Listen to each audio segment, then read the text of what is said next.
जम्मू कश्मीर में विधानसभा चुनावों का प्रोसेस कंप्लीट होने वाला है। वोटिंग की प्रक्रिया फिलहाल समाप्त हो चुकी है और अभी वक्त है वोट काउंट करने का। चलिए वो समय तो बाद में आएगा, 8 अक्टूबर का लोग बेसब्री से इंतजार कर रहे हैं।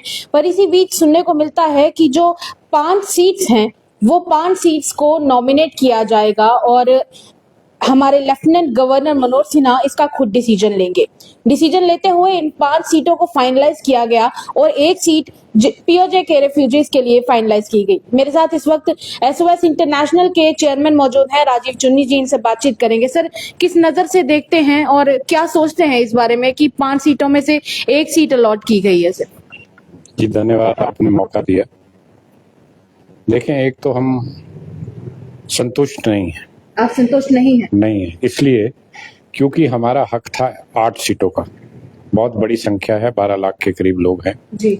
और बीते 7 से भी अधिक दशकों से इन लोगों की नुमाइंदगी करने वाला सदन के अंदर या बाहर कोई नहीं है। तो ये खाली मैं नहीं कह रहा, कई कमेटियां और कमीशन जो सरकार द्वारा गठित थी उन्होंने भी अपनी रिपोर्ट्स में कहा कि इनको पॉलिटिकली एम्पावर करिए, कम से कम 8 सीटें दीजिए। कम से कम 8 सीटें। और इससे क्या होगा कि जो पाक अधिकृत जम्मू कश्मीर पर आप दावा करते हैं या हर जगह जाकर नारे लगाते हैं, वो आपका दावा भी मजबूत होगा और आपकी नीयत भी साफ होगी कि वाकई आप उसको लेने के मूड में हैं।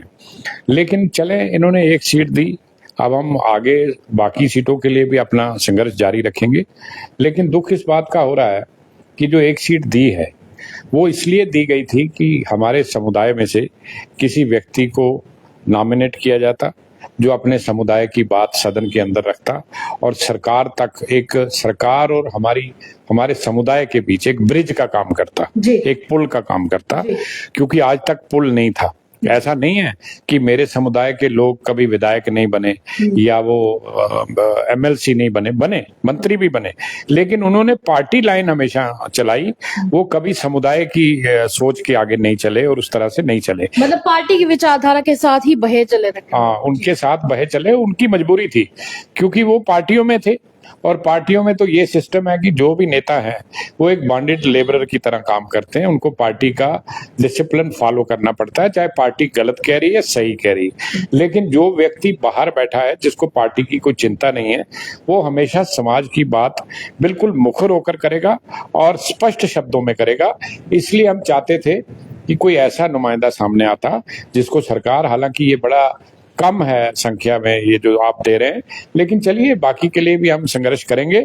लेकिन शुरुआत ही आपने अच्छी कर दी कि एक हाथ से लिया और दूसरे हाथ से आपने छीन लिया। सर, एक तरफ तो ये भी कहा जा रहा है कि जहां ये 5 सीटें हैं, इन 5 सीटों का डिसीजन लेफ्टिनेंट गवर्नर कैसे ले सकते हैं? भले ही 2023 में इसका डिसीजन लिया गया था, पर फिर भी लोगों का यही कहना है कि एलजी साहब कैसे डिसीजन ले सकते हैं, जबकि जब बाद में गवर्नमेंट फॉर्म होगी तो फिर उसके बाद गवर्नमेंट फॉर्म होने के बाद जो लोग चुने जाएंगे, कहीं ना कहीं उनको ये हक था इसका डिसीजन लेने का। आपको क्या लगता है? बिल्कुल ठीक बात है आपकी, प्रोसीजर तो यही रहा है। यहाँ पहले भी हमारे पुराने सदन के अंदर, जब तक पुराना सदन रहा है, 2 महिलाएं नॉमिनेट की जाती थी और काउंसिल के अंदर हमारे 8 लोग नॉमिनेट किया जाते थे जब काउंसिल हुआ करती थी हमारे यहाँ। तो उसका प्रोसीजर ये था कि चुनी हुई सरकार नाम भेजती थी, तो गवर्नर, तब तो गवर्नर हुआ करते थे, तो वो उस पे अनुमोदन कर देते थे। कई बार वो क्वायरीज भी लगाते थे। 1-2 दफा ऐसा हुआ है, वो पूछते थे कि अगर आपने किसी को सोशल वर्कर बना के नॉमिनेट करना है तो इसकी बैकग्राउंड बताइए कि ये कौन सा सोशल वर्कर है, या साइंटिस्ट बनाकर आप कर रहे हैं तो इसने कहाँ का इसका वो है, डिग्री है या क्या है। मतलब पूरा बैकग्राउंड चेक किया जाता था और उसके बाद वो उसको नॉमिनेट कर देते थे। ज्यादा अधिकार गवर्नर के पास नहीं थे, सरकार के पास थे।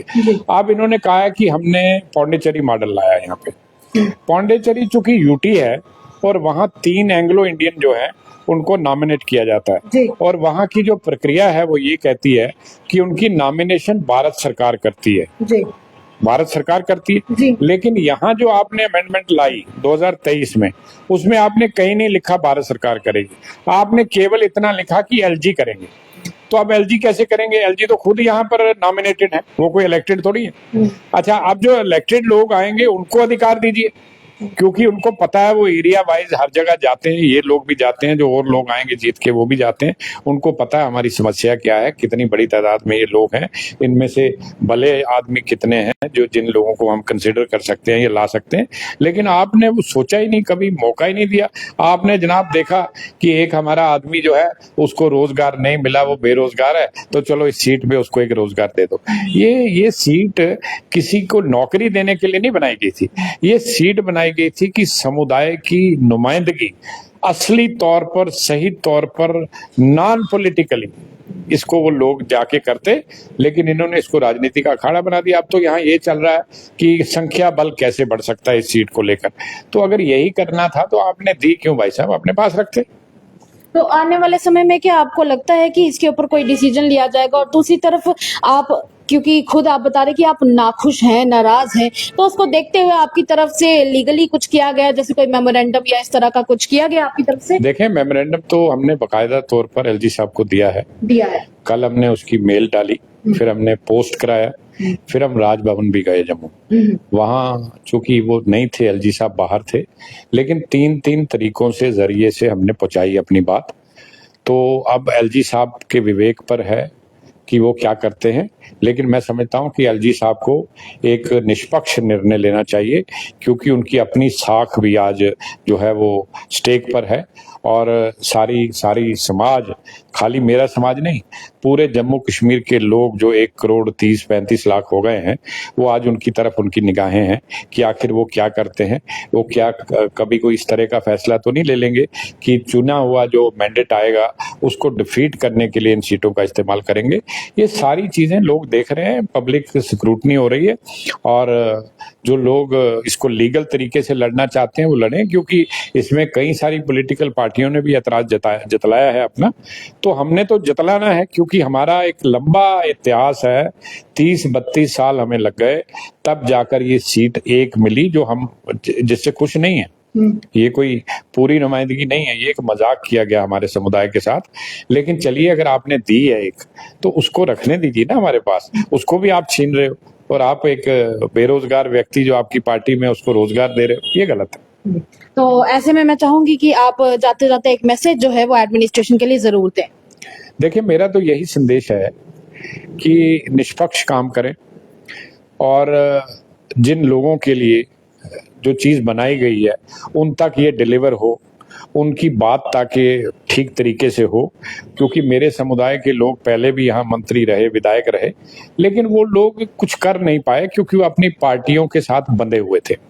तो आज अगर मौका है तो किसी ऐसे व्यक्ति को आप लाइए, किसी को भी लाइए, हमें कोई एतराज नहीं है, लेकिन उसकी जो एंटिटी है वो नॉन पॉलिटिकल होनी चाहिए। तब मैं समझता हूं कि हमारे समाज को लगेगा कि बड़ा निष्पक्ष तरीके से फैसला हुआ है, और ये व्यक्ति वहां जाकर निश्चित तौर पर हमारी बात करेगा और हमारे मुद्दों को आगे लेकर जाएगा। बहुत बहुत शुक्रिया राजेश चुन्नी जी, आपने अपना समय हमारे साथ जाहिर किया, उसके लिए बहुत बहुत धन्यवाद। धन्यवाद। तो आज के लिए इतना ही। आप लोग इसके बारे में क्या सोचते हैं? क्या आपको लगता है कि सिर्फ एक सीट पीओजे के रिफ्यूजीज के लिए काफी है? अपनी राय हमारे कमेंट सेक्शन में रखिएगा।